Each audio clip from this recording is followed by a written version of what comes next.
Howdy friends, welcome back. Today I am very excited to share a recent conversation I had as a guest on Rhiannon Lambert's podcast, Food for Thought. In this conversation, we cover a lot of ground, from protein and building muscle as we age, to fiber, the impact of ultra-processed foods on our health, and why context and nuance are absolutely essential when interpreting nutrition science. I really enjoyed speaking with Rhiannon and think that you'll get a lot out of this one. Let's dive in. Hello, Simon. Rhi, thank you so much for having me. It's great to be here. Oh, it's such a pleasure. I'm so glad we got a time because I've been looking at all the amazing things you do online, and I think such an incredible place to start, and I think quite inspiring for our listeners, would be the fact that you had more of a sports background, a physical, like an athlete, and then suddenly you diverted your life by looking at things like chronic diseases and nutrition and quite groundbreaking things. So could you give us a little bit about your background for those that don't know? Sure. I think that story arc, like many people, perhaps many of the listeners, has kind of been fueled by curiosity and my own personal lived experience. So I was huge into sports growing up. I played football and basketball in Australia, was super competitive. Thankfully, my parents drove me to all of the practices and games, which I appreciate a lot these days and may have took for granted then. But, you know, I wanted to be involved in sport when I was finishing my sort of secondary school studies, and so I found myself doing a degree in physiotherapy and then going down the path of sports physiotherapy, where I could take my interest in football and in science and work with athletes who are trying to perform at their highest standard possible. And for me, that was a really incredible part of learning experience, I guess, early on in my career. And I was very, very fortunate to go straight into working at one of the best sports medicine practices in Melbourne called Paran Sports Medicine Centre, and working with professional footballers in the Australian Football League. And so I jumped kind of right into the deep end, and I was learning so much about rehabilitation and recovery and how important this was to an athlete's performance. And at the same time, I was, getting a lot of questions from athletes about, should I supplement with collagen? Will that help my recovery? How much protein should I be eating? All these sorts of things, which as a physiotherapist, I had very little training in. I think we did one unit in nutrition over a 4-year degree. So I didn't feel very equipped to answer these questions, yet I was also very curious to know what the science said and what the answers to those questions were. And I felt like even within the four walls of the Sports Medicine Centre and in the football club environment, that gap existed there as well. So I started to think about nutrition for performance and recovery. And that was kind of my on-ramp to go and deep dive nutrition. But then as I was reading more and more and thinking about my own health and having seen my dad have a heart attack at a very young age, naturally I was reading about these areas of nutrition and performance. And then I was asking, is this good just for performance? Or is this also good for my health generally and where I want to be in 20, 30 years? And same with the athletes. Like if I was going to give advice to someone, what's going to help them optimize for performance, but also be good for their long-term health? And, so that was kind of my on-ramp to the world of nutrition. And then I sort of opened up Pandora's box and went back to university and did a master's degree in human nutrition. And goodness, isn't it quite some Pandora's box? I mean, it's almost like the more you know, the less you know, right?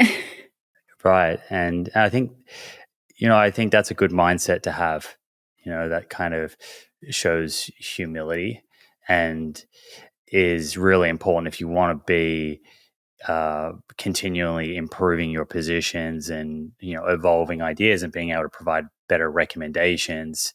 Then I think establishing that position of I have so much more to learn. And then as you're learning more, there's so many more questions. I think that's a great place to position to be in if you're going to be going out and sort of advocating for public health. I mean, absolutely with nutrition, because if we think about it and we break it down, first of all, thank you for sharing that, by the way, because I think not only is it going to resonate with so many, and heart disease actually runs in my father's side. I've lost every family member that side to heart disease. And I think a lot of people can probably relate, and it could spark, hopefully, in a lot of people, a will to change or a will to learn more, but it's difficult. And I think nutrition science is one of the newest sciences out there. And the problem we've got right now with nutritional science is that everybody, I think because food is so emotive, we're all connected to it. Everyone thinks they're an expert because they eat. So you encounter this a lot online, obviously, and you must do with your clients. Are there any huge common misconceptions that you find? Oh, there's a lot. And Yeah. I guess the question there's so many that, we could spend hours I and know. Where hours do you start? going into these.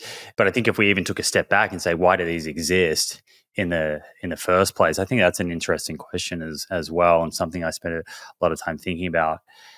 And I think much of that boils down to the fact that news, or like something newsworthy, by definition, is information that is sort of previously not known to someone, and that's exciting. And so it can become boring to hear the same messages about nutrition over and over and over. And there's probably some type of psychological explanation for this. I'm not a neuroscientist, but I imagine that once you learn something, it actually pays not to have to pay a lot of attention to that same piece of information over and over. You want to be alert for new information, probably from a survival perspective. So naturally, we can sort of fall victim to news or new information because that's exciting. And it seems like, wow, the recommendations for nutrition are just constantly changing. And, there's a new study and out with everything we know and in with this. And so you see this flip-flopping state. And I think generally speaking, I think many people suffer from a kind of degree of anxiety because of the chopping and changing in the narrative from one social media account to the next, from one headline to the next. And so I always like to remind people that that's not actually reflective of the science. That's more psychology and news than it is science. And in reality, there is a lot that we do understand, even though there are a lot of open questions about nutrition. There are a lot of foundational things that we do understand, and the scientific consensus, overall sort of positions on various aspects of nutrition and health, it is shaped over decades and decades. It's not something that it changes massively from week to week, and because of that, it's not that exciting. It's not really newsworthy, or very infrequently it is. And so I think that's the big misconception, is that many people probably think we don't have this worked out. If you walk into the bookstore, there's one book selling you this, there's this book selling you the exact opposite. Today's headline's telling you this, tomorrow's headline's telling you that. Fasting is great, fasting is terrible, it's going to ruin your hormones. And I think that the distinction that we have to really make here is that what we're seeing on social media and in the news is not reflective of the science. And so we don't have to just throw our hands up into the air and say, look, no one knows what they're talking about. There's all of these conflicting opinions. I'm not going to do anything. I'll get, sort of paralyzed in a state of paralysis, which many people probably end up in, and understandably so. I think we just, we have to come back to the foundational things that are well established, multiple lines of evidence that are all pointing in the same direction, and looking at, sort of themes and big picture elements of nutrition. And if we're finding ourselves kind of flip-flopping around, then we might be consuming more news than we are science. Yeah, it makes perfect sense because a lot of the feedback you get online from pseudoscientific accounts or people that are trying to say, look, this is outdated, they're wrong, it's because I don't think it takes time to be sure that something that scientists have come up with is correct and applicable to people on a large scale. When you say, hey, everything that you've been taught is wrong, immediately that grabs people's attention. That is a huge hook, and a hook that I think is taking advantage of many people. And often those types of positions you're alluding to are coming from people who are not actually appreciating the context of whatever they're looking at. And, we could, again, deep dive this, but just high level, as someone who's reviewing literature on nutrition and health, I'm constantly thinking about who is the population, what age are they, what type of study was this, what dose are we talking about of a food or a nutrient, over what duration, all of these different, compared to what, if someone's exposed to that food or nutrient, what are we comparing it to? All of these things have to be considered to develop a very nuanced position, and that nuanced position is often a little less sexy. It always is. And one thing that I think we lose a huge sight of online is the privilege that some people have to even make a choice about their lives and the access that they have to food. It's just not an option for so many people because, let's say in their generations that the art of cooking has been lost in the last generation from grandparent to parent. And then that's not going to be passed on to the younger generations if it's not in the education system. And then they live in an area perhaps where, cost of living is awful right now. It's really high. So it's a challenge, isn't it? What do you find in terms of being an authoritative voice online or being in a position where you're challenging these quite dogmatic voices, the ones with the snappy headlines? How do you deal with that type of constant grabby nature? Because they try and lure you in. Because I've seen conversations you've had with others. I kind of avoid that stuff and I don't know how you do it. You have to respond to these people online and it's like a call out culture. To me, it's always about the way that they're thinking, more so than the actual position itself. So I'm looking at, how is this person coming to their position, their conclusion? Is it logically consistent? And often I can point out, clear double standards or logical inconsistencies in someone's position. For example, someone who says observational epidemiology, long-term cohort studies are flawed and shouldn't be used to develop public health recommendations, but then will point to that research when it suits them, right? So depending on the actual nutrition question, will determine whether they like that study design or not. I'll look at the type of study that people are drawing conclusions from. So, often I'll see very strong claims and it looks like they're supported by peer-reviewed evidence because they'll say like studies show and they'll be flashing up, but often that's animal research, and animal research can be helpful from a kind of mechanistic point of view and hypothesis generating, but more often than not, and this has been established, more often than not, it doesn't actually translate to what you see in humans. And so it can seem like a convincing argument, on social media when, maybe you see something about soy and male hormones, for example.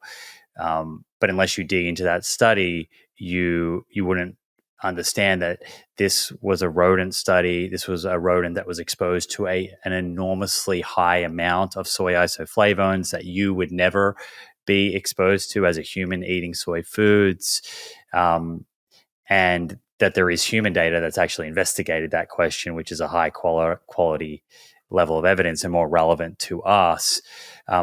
So really, I'm trying to show people how this person has come to their conclusion and why I disagree with it. And from personal experience, you've obviously seen the damage that misinformation and poor diets can have on people. It's just not worth it.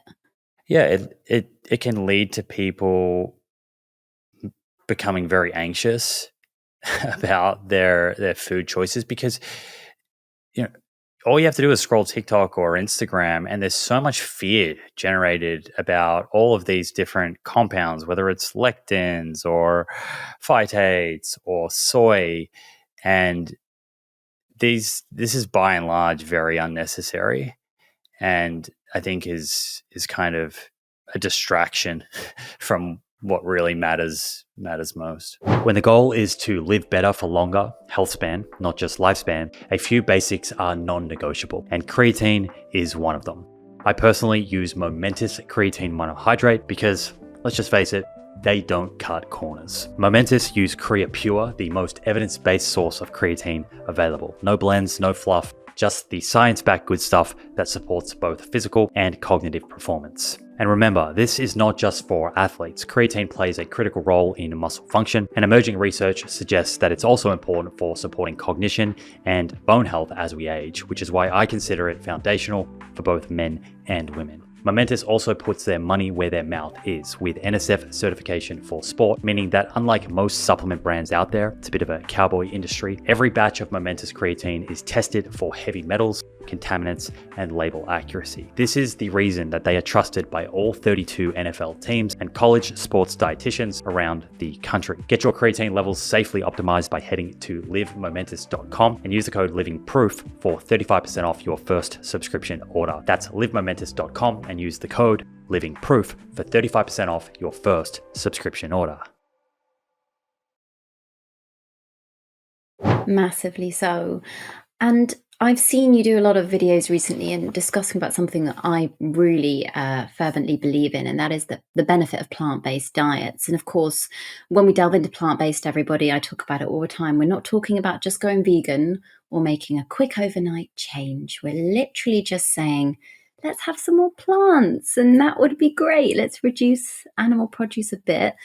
But people get very angry about the suggestion that people can get enough protein from plants sometimes as well. Do you want to touch on your standpoint on plant-based diets? Sure. I think high level, there is a very, good reason why almost all of the nutrition guidelines around the world, whether they're the dietary guidelines at a country level or cardiology guidelines or guidelines for people with type 2 diabetes, focus on these plant-based dietary patterns. And this could be a Mediterranean diet. It could be a DASH diet that some people have probably heard of, which is a kind of similar to a Mediterranean diet, but particularly good for lowering blood pressure or has been shown to be. It could be a, pescatarian diet, a kind of Nordic style diet, vegetarian. There's a lot of different ways of cutting this. But the theme of these dietary patterns is that they tend to be high in fiber.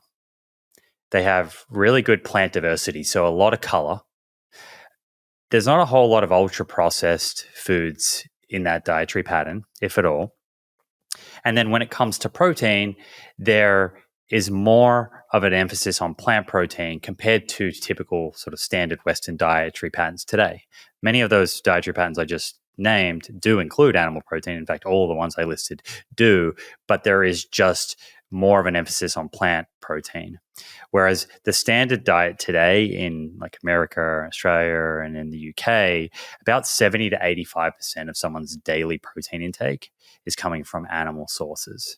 So 15 to 30% is coming from plants. And really that should be sort of flipped on its head the other way around. And when you eat in this way, adopting a dietary pattern that sort of meets that theme of high fiber, good plant diversity, a bias to plant protein, low and ultra processed foods, you shift a number of really important risk factors in a favorable direction. So these things that matter for your health and are going to keep you out of the hospital, or hopefully will keep you out of the hospital, particularly as you're getting older, like high blood pressure, your blood glucose levels. So how good is your body at getting glucose from your blood into the cells that need it to produce energy? Your blood lipids, so cholesterol levels, inflammation levels, all of these things tend to shift into a favorable direction when you adopt this type of dietary pattern, which puts you at lower risk of having a heart attack or stroke, puts you at lower risk of developing type 2 diabetes. It puts you at lower risk of various cancers. It puts you lower risk of long-term neurological conditions, non-alcoholic fatty liver disease. The list kind of goes on. And at the same time, that dietary pattern, and this is partly responsible for some of those benefits, but not all of them. This way of eating is very good from a satiety point of view, an appetite regulating point of view. So typically you see populations that eat this way have a healthier body weight and less, body fat, which is another risk factor for those chronic diseases that I listed. So I guess that's the high level kind of reason why I'm an advocate for these plant-based dietary patterns. It was so interesting because when I was researching my most recent book, The Science of Plant-Based Nutrition, I was trying to find real negative. I was trying to find the opposite. Why should I not do it? It was actually really hard. Obviously, there's some exceptions, be it cultural, or you may have a condition where you need X, Y, Z. But generically speaking, it was an easier change. And when you look at the numbers and the maths as well, so you look at the cost of the food and the items out there, it's cheaper to actually get more of your protein, and you're increasing your fiber, you're helping your gut health by having more pulses and beans and items in your diet. So where do you think, so for people that are confused, what are the top 3 red flags you could give people to look for on social media if someone is saying, I don't know, you'll never get enough protein on a plant-based diet, or plant-based diets mean you'll be deficient in all of these nutrients? There's kind of out there things. Okay, I think these are 2 great things for us to talk about. One, the protein, and then one, what I call nutrients of focus. Because as you rightly pointed out, it is possible to reduce or eliminate animal foods, and if you don't make the right substitutions, you could end up with a shortfall on a certain nutrient. So I think that we want people to be aware of that.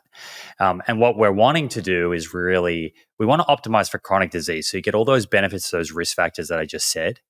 But at the same time, we need to make sure you have nutritional adequacy. And we can do both with a little bit of planning.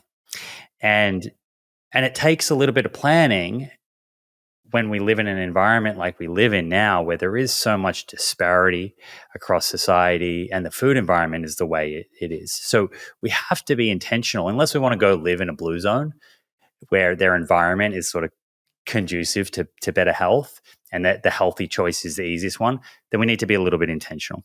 So let's start with protein. Typically, when I see people bring up the protein point, there's this assumption that animal protein is better for building muscle. And so that's seen as favorable to the youth, to those that are sort of in the gym, particularly young men. But it's also now becoming very topical on social media for healthy aging in the context of what's called sarcopenia. So it is absolutely true that as you age, there tends to be age-related muscle loss. And with that is some strength loss. And both of these things can lead to loss of muscle function, or what's known as sarcopenia, which is a risk factor for premature death and a number of different chronic diseases. That's absolutely true. But what's happening is people are unaware of what is really driving sarcopenia. And this is a very key point. The average protein intake right now in the UK, in Australia, in America, countries like this, is about 1.2 grams per kilogram. Okay. And we have a big body of evidence, and there's a beautiful graph I'm thinking of, I'll send it to you, that looks at how strength increases with protein intake in 2 different contexts. One is if you're not doing resistance training. And so in that context, if you're not doing any resistance training and you increase protein up from 1 up to like 1.5, 1.6 grams, you don't really see any difference in strength. Nothing changes because we don't just magically eat protein and it turns into muscle tissue and we get stronger. Right? The body is adaptive. It adapts to some type of stress. And that's what resistance training is. It's a stressor. In this other context, when you look at increasing protein intake in the context of people that are resistance training, it is true that as protein goes up to about 1.6 grams per kilogram, strength increases. And then it sort of plateaus out at 1.6 grams per kilogram.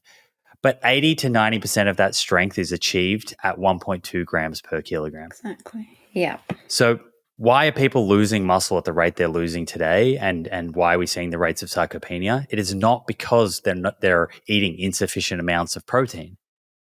It's because 70 to 80% of people are doing no resistance training. So there's this huge conversation on social media right now about make sure you eat your protein, and then the best protein sources are animal protein, and this is targeting the 50-year-old woman, the 60-year-old woman. And what I like to point out to them is like, hang on. The most important thing that you can do right now is start resistance training. That's the number one most important thing. And then we have to ask the question, what is the best protein source, not only for building muscle, but for protecting you from cardiometabolic disease? And this is where plant protein has an edge over most sources of animal protein, because once you get your protein intake up to what is a sort of, moderate to high-ish intake, which I think most people should strive for, between that 1.2 to 1.6, landing somewhere in there is a good idea. Once you get up to those levels, the source of your protein doesn't appear to really matter that much. Animal protein is superior to plant protein if you're eating a very low protein diet. That is true. Okay. But once you actually get your protein to that moderate to high level, it doesn't matter in terms of strength and hypertrophy. But what we do see is that as you're increasing your plant protein, you have a risk reduction for cardiometabolic conditions. And so for me, it's a win-win. You can optimize your protein intake, and have a bias for plant protein will allow you to still build muscle, stay strong as you're aging, but at the same time, reduce your risk of heart attack, various forms of cancer, non-alcoholic fatty liver disease, but diabetes, etc. It's a no-brainer. When you say it like that, and I'm really hoping people are listening, just saying that the carnivore crew, the online camps out there, the obsession with protein. And I do wonder, you raised it, and I did look into it as well, the gender divides and the gender stereotypes in community as well. It's almost like, it definitely was when I was younger, ingrained that, men have to eat meat to be strong, or that this narrative that's played out, over the generations as well. But it is fascinating. It makes no sense if you're not doing any resistance training. And just for our listeners as well, Simon, could you just reiterate that people don't suddenly have to just go to the gym? There's ways, aren't there, of obviously increasing your muscle mass. Your body doesn't know if you're at the gym lifting a weight, or if you're at home lifting your body weight, or lifting your body weight. For me, I'm like, got them in each arm. Yeah, exactly. So resistance training comes in many different forms. Find the one that you love the most and you can do consistently. That's going to be key. Don't force yourself to go into a gym if you feel uncomfortable in the gym and it's only going to last a couple of weeks. Absolutely not. I think just to kind of close the circle on this, Ree, a couple of other things that often come up here that I think are myths that I think are worth just quickly busting is that plants are missing essential amino acids. So in actual fact, all plants contain all of the 9 essential amino acids. They're not actually absent. They are there. They're just, some of them are in lower ratios compared to animal proteins. And that is only an issue if you would eat that isolated food protein source for all of your calories. So if you lived in a third world country and you were getting all of your calories from rice, that could become an issue. But as soon as you have any modest diversity, the amino acids in plant foods, they take care of themselves, and you get more than enough to meet the body's requirements and to build muscle and strength. That's absolutely categorically a fact and well established now. And the other thing that I think speaks to the gender aspect you were just talking about there, and a little bit more broad than just gender, I think there's this idea in our mind that if we want to build muscle, we have to eat muscle. Yeah. Yeah, it's so simplistic when you say it like that. And it kind of, I understand, right? It sort of logically makes sense. What I want people to know is that whether it's beef or it's tofu, these foods contain protein, and the protein is just made up of amino acids. There are 20 odd amino acids. 9 are these essential ones. When you eat beef or you eat tofu, these proteins will be digested and broken down. Before they're absorbed, they're broken down into the amino acids. And it is the individual amino acids that are absorbed in the small intestine and go into circulation.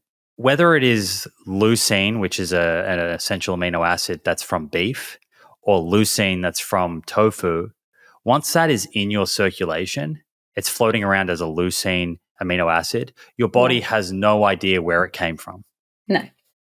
So I think that's just an important thing for people to kind of be aware of, that really all we need to make sure is that we get enough of these amino acids absorbed and into circulation so that it has the building blocks to build the muscle, and therefore we get the strength improvements that we're after. And going back to what I spoke to earlier, it has been established that once you're at that moderate to high intake of plant protein, forget all these questions about bioavailability and absorption and all of these sorts of things. We have hard outcome research where you literally put people on a diet where they only eat plant protein. That's it. No animal protein. And as long as it's at that moderate to high level, and these are in studies where they get both groups doing resistance training over 8 to 12 weeks, there's no differences in the muscle they build or the strength. I've had a bunch of friends ask me recently, Simon, do you actually rate 8 Sleep? So here's the truth. I would not promote 8 Sleep if it hadn't genuinely helped me. It has literally transformed my sleep. Since adding the Pod 4 Ultra and then more recently the Pod 5 Ultra to my bed, I've been waking up feeling fresh, clear-headed, less inflamed in the face and fingers, and ready to take on the day with enthusiasm, rigor, kindness, and patience, all good things. That's what a proper night of recovery does. It literally makes me a better human. The Pod 5 isn't a mattress. It's a high-tech cover that fits over your existing bed. It personalizes the temperature on each side, tracks your sleep stages, and even detects snoring, gently adjusting your position to help stop it. And now with the new Pod Blanket, that same intelligent temperature control extends across your entire body. It's like sleeping in a cocoon that actively helps you recover. This is hands down one of the best investments I've ever made for my health. Head to 8sleep.com/theproof and use the code THEPROOF to get $350 off your Pod 5 Ultra. And you've got 30 days to try it. And if you don't like it, which I can't see happening, send it back for a full refund. Shipping to many countries worldwide. See details at 8sleep.com/theproof. Yeah, it's just such a, I'm kind of bored of the protein messaging, to be honest with you. I'm just like, people are not deficient, generically speaking, in protein anyway. And there's just a huge market for it, right? I think everyone wants to sell a protein powder or a collagen powder. Let's just touch on another, have you got another myth, did you say, with plant-based diets with nutrient isolation in terms of like a vitamin or a mineral that you could be deficient in? And then I want to touch on collagen very quickly with you. I feel like we have to. There's certainly some nutrients of focus when you are adopting a more plant-based dietary pattern. Certain nutrients like vitamin B12, particularly if someone was adopting a plant-exclusive diet, needs to be something that they are supplementing with. Iodine, if someone's not regularly consuming seafood and dairy can become an issue as well. Calcium, I think, Yes. is one to plan for. And so you were saying earlier that it's difficult to find real limitations of plant-based dietary patterns. But I would say yeah. if there is one sort of population where the research suggests that there can be some negative health outcomes, it's postmenopausal women who adopt vegetarian, vegan style diets without fully sort of planning. And what we see, and it's very difficult to just decipher and determine what's causing this, but you can see a higher risk for fractures. And this could be influenced by a number of things, because building Could strong be bones estrogen reducing yeah. anyway, alone, yeah. Right. Building strong bones is it's a team game. It's not just calcium. It's going to be the resistance training we spoke about, protein, but also body weight. So the lighter you are, and usually in these studies, vegetarians and vegans are lighter, there's less weight going through their skeleton. But calcium, I think if you're eliminating dairy foods in particular, then you should be planning for what are you eating instead. And so at least, my recommendation here is if you're finding a plant-based alternative, whether it's milk or yogurt, you're looking for ones that actually have a good amount of calcium in them, usually sort of 200 to 300 milligrams of calcium in a serve. And if you're just removing dairy and you're not doing that, you may need to supplement with calcium in some form, particularly this postmenopausal kind of women cohort. I would just flag that. I don't think that's a difficult thing to plan for, but it's worth knowing. I think it's really important to know, actually, because also the confusing thing for women, especially online, is there's a lot of talk for a good reason about menopause now, like tons out there, which is fantastic. But at the same time, there's so much scaremongering with fortified products. So items that have got added nutrients, because people are now talking about ultra processed foods and they're like, oh, no, I'm not going to have the fortified soy milk. I'm going to have the organic one with no fortification. And we've lost the sight of why these options are there in the first place. And our needs do go up. Requirements change across the course of a woman's lifespan. If you're pregnant, you're postpartum, you're breastfeeding, you're then menopausal. It's so key, isn't it? Yeah, and that also speaks to another point, that not all quote unquote ultra processed foods are the same. So I think it's worth kind of just understanding that, and I didn't make it clear earlier, when I say these dietary patterns are low in ultra processed foods, I really should be saying, I should correct myself here, I really am speaking to energy dense, hyper palatable foods. And so this is not your plant-based milk that has some added nutrients and maybe classified as ultra processed. I'm talking about the foods that are really irresistible and difficult to put down, and there's so many calories per bite. They've been engineered to be very Delicious. Seductive. Yeah, they are delicious, but they are foods that are, they're low in fiber, low in water, low in protein. Yeah. They're very energy dense, and so those are the foods, when I say, we want to be limiting eating less Absolutely. Of, that I'm talking about, not the plant-based milks or plant-based yogurt type. And I think that leads us nicely on to a quick touch on calories, if you don't mind, because it's very, very different. I just don't see how we can simplify food into just a number. It's always been such a contentious subject amongst scientists. Obviously, we can't deny the energy out equation. Like, it just makes sense, fundamentally speaking. But when you are looking at those ultra processed foods, like you said, that are so broad in spectrum, from your fortified plant milk all the way up to your fast food burger, your quarter pounder, you can't really compare the two in terms of the amount of energy you get. So do you want to delve into your thought process on calories? It's such a big question. It's so hard to simplify it into such a short answer. I think inevitably what happens here is people assume that if you talk about calories, then you don't think diet quality is important. And also, if you talk about diet quality, then calories aren't important. I would say both are important, but I like to first and foremost think about diet quality. And that comes back to that theme. So if I wanted to make this kind of even clearer, more practical, I'm thinking about maximizing fruits, vegetables, whole grains, legumes, nuts and seeds, these sort of high fiber plant foods in the diet. And then if someone was eating animal foods, which they certainly can within a healthy dietary pattern, at least my read on the evidence is that foods like fatty fish, eggs, and fermented forms of dairy like yogurt and cheese are probably at the top of that list. And all of a sudden you have a Mediterranean dietary pattern in that kind of scenario.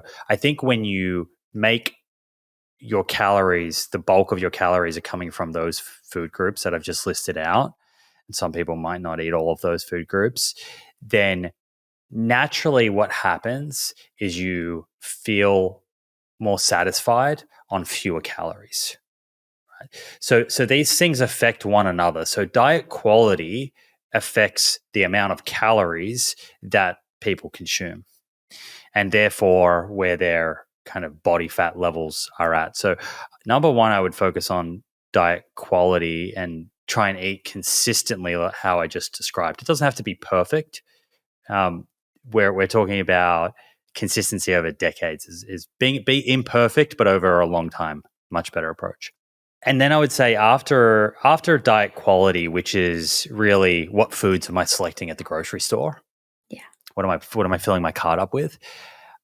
After that, if someone their goal is to lose weight, then there are these other kind of tools that people can use, and you could lean on one or you could pair them that can further or help encourage that calorie deficit if you're not already there, which is required to kind of lose body fat. And by calorie deficit, I just simply mean you're bringing less energy into your body than your body is using.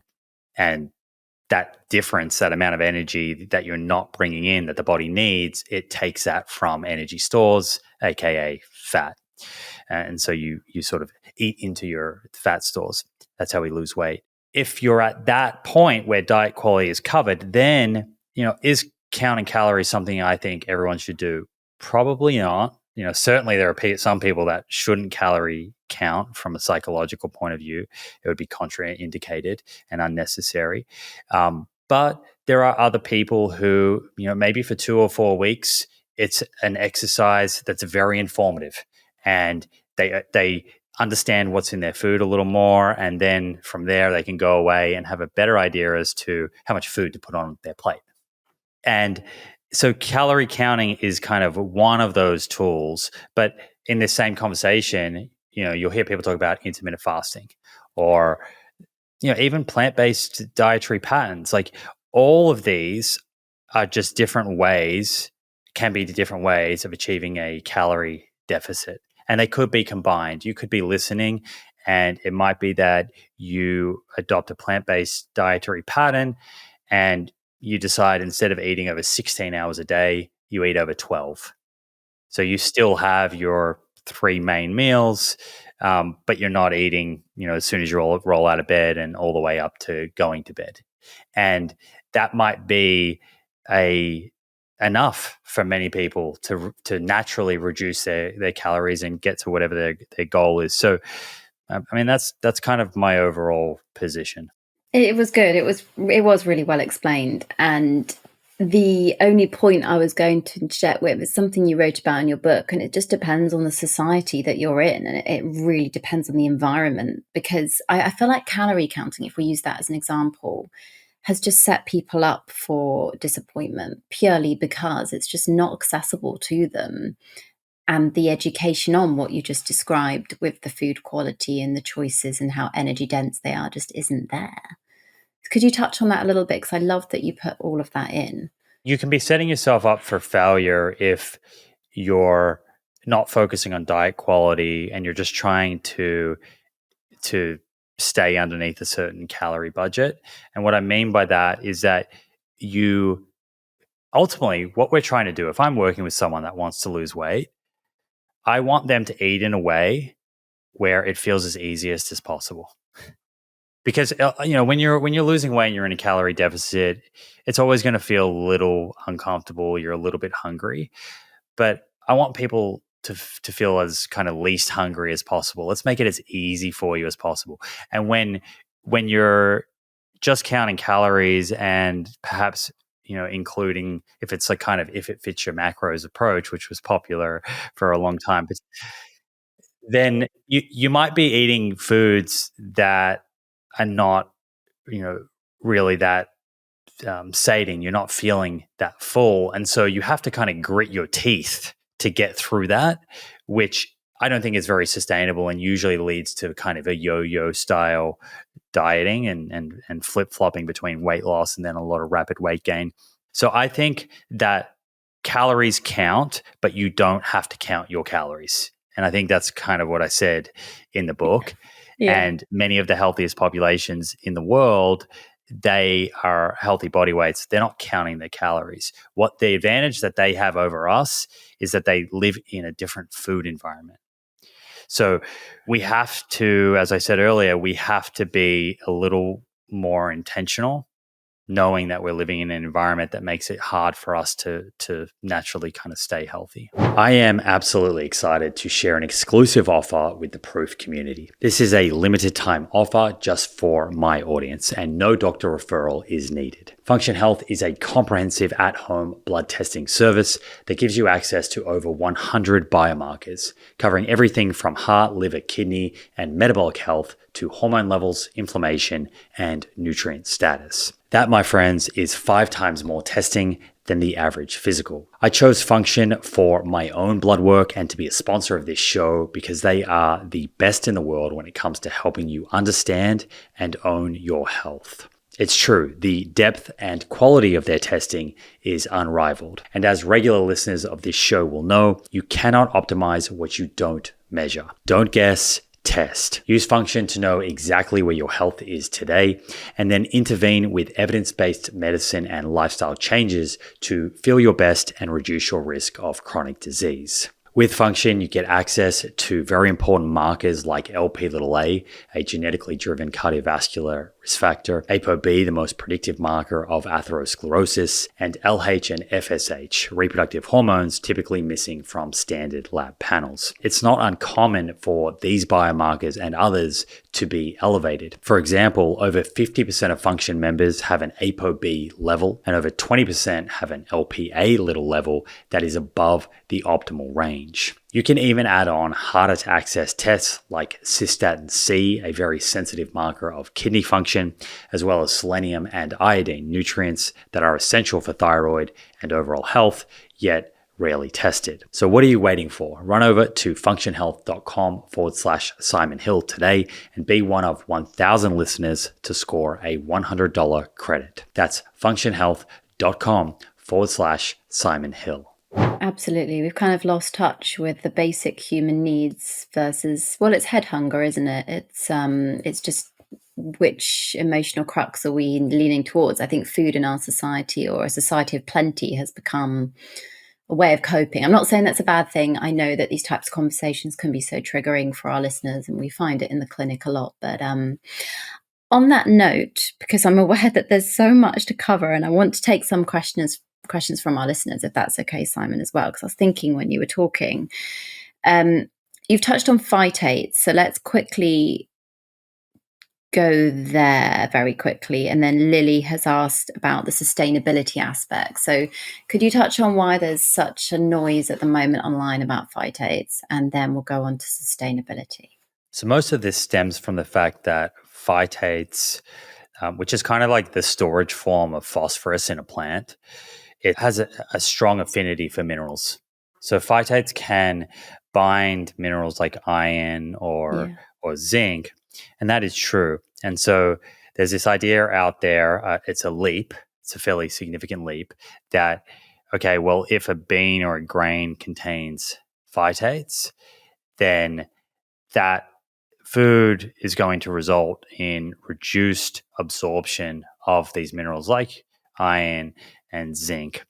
And I think some of the influencers out there have used the language phytates will rob you of minerals. And Dave Asprey and Paul Saladino, I've done videos on both of these guys talking about this.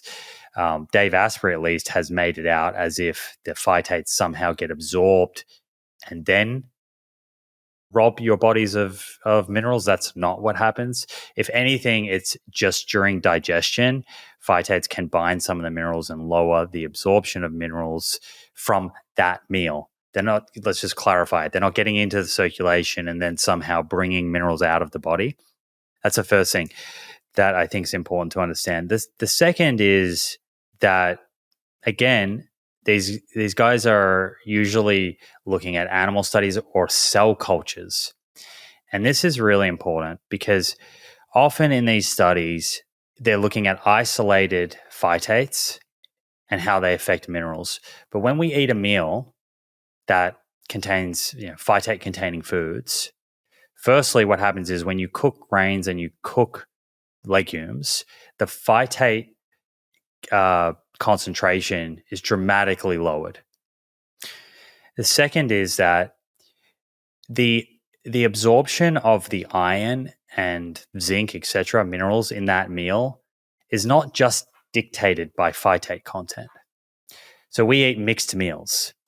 There are various things like phytates or even tannins, parts of our meals that can lower mineral absorption. But then there are also compounds like vitamin C or garlic and onion, which we know increase mineral absorption. So that the net mineral absorption is very much based on the meal that you're eating. So these isolated studies are not that informative. And we have studies showing, firstly, it's absolutely possible to have healthy iron status on a plant-based diet. You can get more than enough if you're eating, a wide range of foods. And secondly, there are really interesting studies looking at people who have suboptimal mineral status and feeding them meals that contain phytates. And the interesting thing is that if you were to go into a suboptimal mineral status, your body actually increases mineral absorption from meals that contain phytates over time. So on repeated meal exposure, the amount of minerals absorbed actually increases. And so if you look at a single meal study, you might not pick that up. But if you look at a study where they're doing it over weeks, you begin to see that.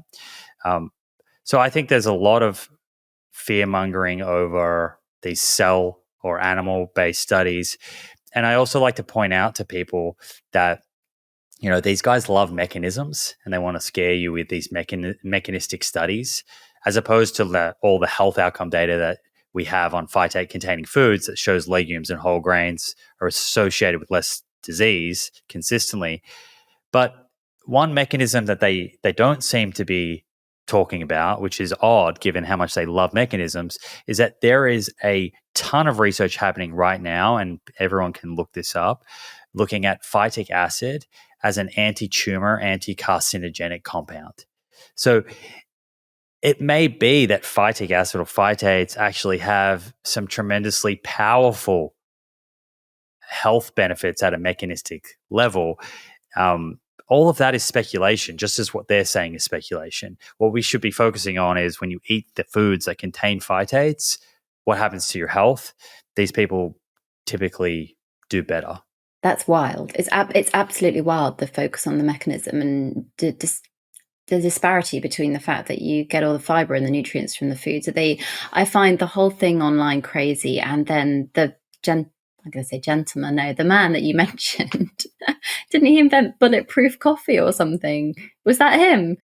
Yeah, and I think the listeners are smart enough to understand that the way a food like a legume affects your health is not going to boil down to one single constituent, phytic acid or phytates, and how that affects mineral absorption. Think about all of the myriad of mechanisms or pathways that legumes affect your health, the fiber content, the effect on blood cholesterol, the effect on blood glucose control. And so the health outcomes are essentially the summation of all of the ways that food or all of the mechanisms. And it would be impossible for us to actually understand all of the mechanisms, which is why it pays to zoom out and say, okay, let's just look at the net effect. When you eat more of that food group, what's happening to your health? Exactly. And also the plant-based diet. So the one question I'm going to take from our listeners, guys, I think everybody listening, just purely for time, I'll have to do an Insta Live with Simon or something, because we're just never going to get through this huge list of questions that I have on my phone. And I do think we've touched on a lot of it throughout the episode. So let's just touch on the planet for a second. Eating this way is great for the planet, isn't it? Yeah, I'll try and summarize this one pretty quickly. I think the biggest advantage of eating more plant-based is the amount of land that it frees up. And I'll explain why this is important. But right now, we've essentially turned Earth into a farm. 50% of the habitable land is used for agriculture. All right. Now, of that 50% of Earth that we use for farming, 75% is used to produce animal-based calories. Okay. But that 75% of land for animal agriculture is only giving us about 18% of our total calories. So it's a very inefficient process. In other words, we use 25% of the land we use for plant foods that humans consume, and that provides us with more than 80% of our global calories. And there's been numerous studies running the maths looking at what happens as we eat more plant-based. Eat Lancet came out with the planetary health diet a few years ago. Joseph Poore and his group has done a lot of research on this. And at the very extreme, and I'm not saying that the whole world needs to eat vegan, but sometimes it can pay to kind of just consider this theoretically. If the whole world was to switch to a vegan diet today, we would go from using 4 billion hectares of land right now for farming to 1 billion. So we would reduce it by 3 billion hectares, which is the size of the African continent. Now, why is that important? Two main reasons. One is that frees up an awful lot of land that we can rewild, restore to natural ecosystems. Right? We're very much dominating Earth and thinking we have to extract calories out of all this land. We don't have to, and that's a complicated conversation because incentives would need to change, because understandably farmers own land, and if you say to them rewild, they say, I need to make a living. Understand, put a pin in that. They should be paid to rewild. That's a whole nother conversation by the governments. But if we're able to restore that much land to these natural ecosystems, it increases biodiversity, which we're losing at rapid pace. And biodiversity is crucial to climate resilience. And secondly, these natural ecosystems are very good at sequestering carbon, which means taking carbon out of the atmosphere and storing it either in a plant or in the soil. And what that does is it helps to cool the planet. So it offsets some of the warming that we're currently experiencing, which is already having a lot of effects on human populations, particularly the less privileged population. So a lot of the damage we're doing through food consumption is actually being imparted on the world from the privileged nations, but is affecting the less privileged nations first. Yeah. So that's unfair. So if you just want to think about looking out for humans and being fair to kind of everyone in the world, and so that this is a place that everyone can enjoy and future generations can enjoy, then eating a more plant-based dietary pattern, being more environmentally friendly is going to kind of, it's a nice contribution at an individual level. It is, and we've got less than 4% wildlife now, haven't we, in terms of the amount of, if you're looking at the ratio of farmed animals, agriculture versus wild animals, that is disgustingly shocking. I find those conversations quite upsetting, and I really find it hard. So thank you for summarising and giving us a few hard-hitting statistics, because the less animal produce we can consume, guys, I'm not saying you have to give it up, but just the less, if that's your jam, and then more plants, we can do something powerful. So fact or fiction round, Simon, are you ready? You have to answer fact or fiction to the following, and you can expand if you want on one or two. Okay, number one. You cannot reach protein targets or consume all 9 essential amino acids with a strictly plant-based diet. That is fiction. And we explained that earlier. A ketogenic diet is not a magic solution to health concerns or weight loss. That is a fact. It can help with weight loss, particularly for certain individuals, and it does so by creating that calorie deficit, just like any other type of diet that results in weight loss. Yeah, exactly. Implementing a plant-based diet means completely cutting out any animal products. That's false, and I think we covered that. So plant-based means that you're basing your diet around kind of abundance of fruits, vegetables, nut seeds, whole grains, legumes, herbs, and spices, but there's certainly room for animal foods within that dietary pattern. They just emphasize less than standard Western diets. Collagen is anti-aging. Ooh. I think it's heavily debated.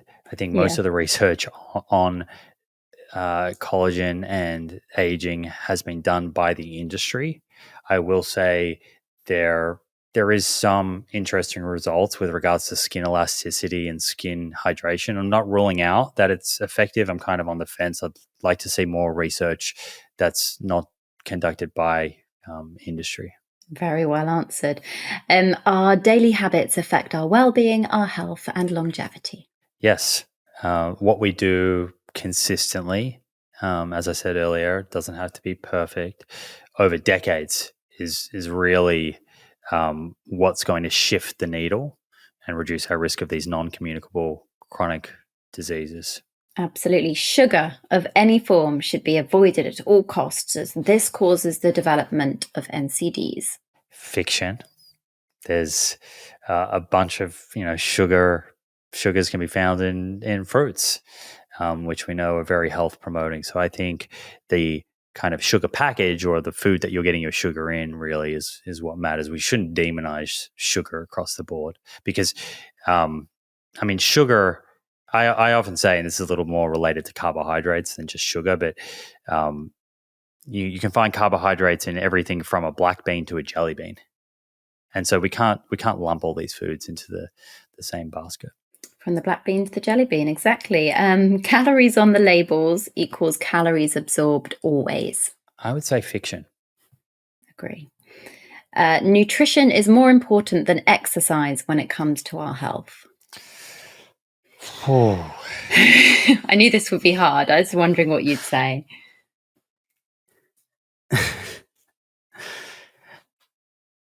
Gosh, this one's tough. I think it depends on someone's personality. For me personally, when I eat well, I feel really good, and then I'm more kind of motivated to go and exercise. So I have a bias towards nutrition, but I will say I think exercise is incredibly important. Exactly. If you are healthy and taking a variety of supplements, you're probably taking too many. I'd say that's fact. I think most people are probably taking more supplements than they need if they're eating a healthy dietary pattern. Yeah, completely agree. Fiber is the most important nutrient deficiency of our generation. Yeah, I'd say today in Western populations where we have achieved nutritional adequacy across the board with regards to micronutrients, now certainly probably fiber is top of the list in terms of if people were to focus on one thing and it was to increase fiber, that's probably the single dietary switch that would make the biggest difference. Brilliant. And then the last question, we should all be consuming fermented foods.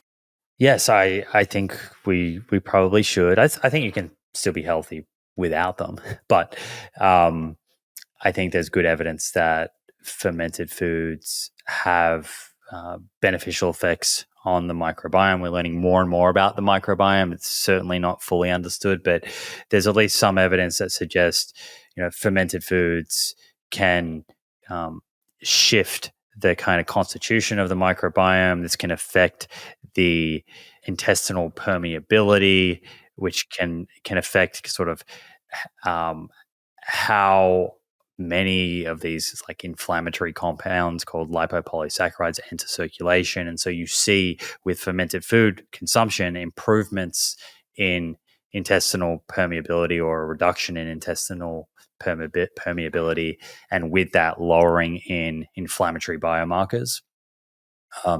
So I would say adding fermented foods to our diet is probably a good thing, yes. I find that absolutely fascinating. So hard. I always wonder when researchers look at that or they study something like that, how they isolate it or how they can see. But I guess that's the beauty of science. It's just this evolving, constant process. Simon, thank you. That nearly wraps up the episode. And it's funny because I'd actually said at the start of the episode, everybody, that, we'll only be, less than an hour, about 50 minutes on this. But I feel like we've only scraped the surface, and that's what happens when you actually get people passionate about nutrition, wanting to get to the depths of the conversation at hand. We always finish with a food for thought, a take-home message. And I'll just start by saying there's so much nuance to every subject you could possibly discuss when it comes to nutritional science, and you are unique. So to anybody listening, take what you want from it, do what you can, try your hardest, and that's all you can really do. You are going to be focus on yourself, I think would be my take home. But what would be your food for thought today, Simon? I might go with something sort of aimed towards targeting some of this misinformation that we were talking about earlier. I think right now, anecdotes are getting a lot of hype on social media. And so I would just remind people that anecdotes are interesting, and your lived N=1 experience is very, very important, particularly for you. But when you're on social media, just remember that while these anecdotes that you're seeing that often seem contradictory to one another are interesting, they are also very unreliable. And I'm not saying that the person who is sharing the anecdote online, their experience, they adopted some type of behavior, had some type of result. I'm not saying that they're lying. They actually could be true. But equally, they could be exaggerations. They could be lies. We don't really know. But the most important thing to keep in mind here is that versus clinical studies and even observational studies, we don't know for every person that has the experience that they're reporting. We actually don't know how many people had a different experience that adopted the same behavior or intervention. And so in the absence of all of that data, we have this selection sort of bias where all you're hearing about is the success stories often with something. And the algorithms kind of perpetuate that. They make it even more difficult to see that selection bias because you end up in these echo chambers. And because on these social media, when you're being exposed to these anecdotes, you don't see the full picture, it makes it very difficult to determine the effectiveness and even the safety of some type of intervention. So that would be my kind of closing food for thought, is just tread carefully when it comes to anecdotes, particularly if all of a sudden, someone is suggesting that everything else that we've known for decades is wrong. I know, and we will all keep fighting for more regulation in this area. I think there's a group of us all online that are trying our hardest to do something. Simon, where can all of our listeners go to find out more about you, about obviously books, podcast, all of it? So my website is theproof.com, and from there you can kind of navigate to everything. You can find me on YouTube, which is The Proof with Simon Hill, all podcast apps, The Proof, and then on Instagram at Simon Hill. Perfect. Simon, thank you for coming on Food for Thought. Thanks, Ree. It's been a pleasure. Appreciate you.